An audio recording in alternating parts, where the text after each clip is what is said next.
Tensions ran high as a crowd gathered on 44th and Hour. Moments before, Milwaukee police officer Dominic Hagan Brown shot and killed Seville Smith during a traffic stop. Detectives say Smith ran armed with a gun. Hours later, frustration and anger boiled over. Cars set on fire, businesses burning. Fire continues to burn out of control. The Sherman Park neighborhood rocked to its core. Again, we are at 1:43 in the morning as the city of Milwaukee has erupted in chaos. That night brought out the worst. But days later, the best of humanity was displayed.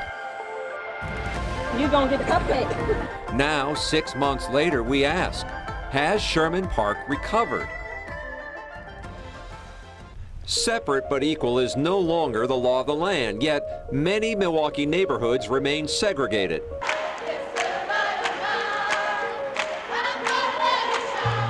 It was 50 years ago that then Alderwoman Vel Phillips called for the council to pass an open housing ordinance. And we intend to march, all of us, until we get just some of the basic freedoms that are ours. And for 200 days straight, they marched arm in arm, black and white, sometimes greeted by mad mobs when they crossed the 16th Street Viaduct, then known as the Mason-Dixon line of Milwaukee. Fast forward to a recent report by the Urban Institute in Washington, D.C., ranking 100 metro cities, and found Milwaukee topped the list for the most segregated. But researchers say there's a real cost to segregation. The couch is going to go right here. It's just 128 square feet, but it'll have most of the comforts of home when finished. A bunk for sleeping on. It's called a tiny house. Jeff Gustin of Veterans Outreach Wisconsin says it's about 80% finished. We're getting phone calls on a weekly basis of veterans that are homeless looking for a place to go.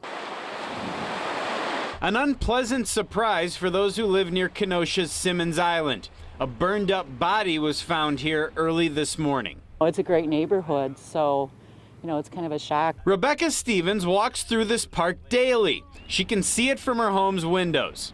I knew it had to be something big because the whole area was lined with police cars. The lights were so bright, that's what woke me up. 47-year-old Mario Higgins has been donating blood regularly since he was 18.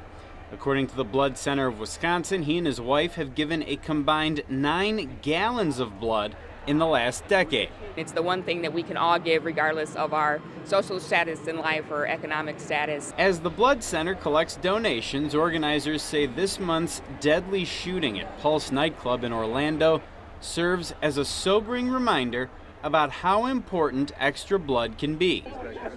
For almost 37 years, Richard Maslowski's been Glendale's city administrator. At a groundbreaking this morning, Maslowski's vision became a reality. This is the project for the people of Glendale. The project will feature a community room and music stage, plus a playground and beer garden. This will become the city center. At G's Clippers on MLK Drive, the new Bucks Arena is today's topic of discussion. A groundbreaking ceremony on the facility is scheduled for tomorrow here at 4th and Juneau. That thing's hot, man.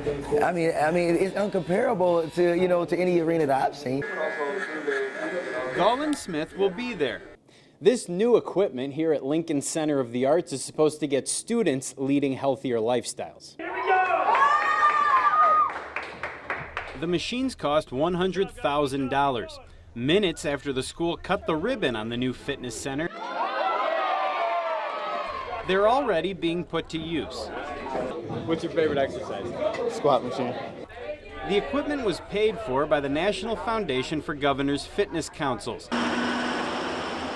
A familiar rumble and roll is back. Now that school is back in session, drivers get ready.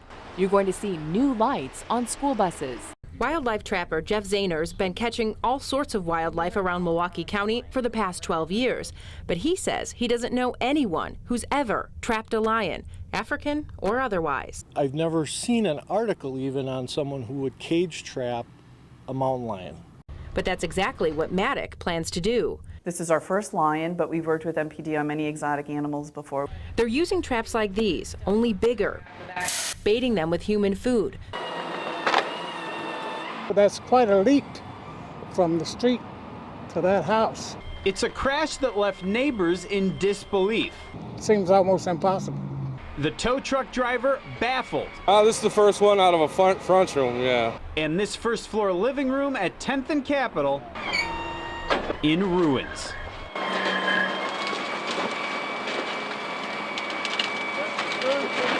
No one is more shocked than Theo. He lives here.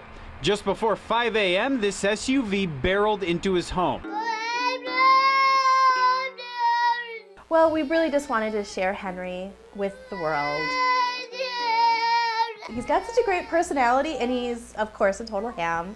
But Beth Wisniewski didn't always know her 3-year-old son would be like this. I didn't really know anything about Down syndrome, and I was very ignorant to it. And one of the misconceptions I had was, oh, no one's going to want to be around him because he's different. And it's actually been exactly the opposite. Henry loves the spotlight so much, he actually interrupted our interview so he could pull up a chair. Now you want to sit? Yeah. Okay. It gives you an idea of how he ended up in a national flyer for Kohl's, modeling kids' pajamas and giving hope to other parents of special needs children. Crews have been scrambling to fix the domino effect of break after break. It's become a common sight since Saturday. Gushing rivers and even cracked pavements. The problem started after one of 2 of the city's water pumping stations was shut down because of a leak. With just one plant left to pump water to nearly 1 million people, the system overloaded, leading to over 75 water main breaks since Saturday.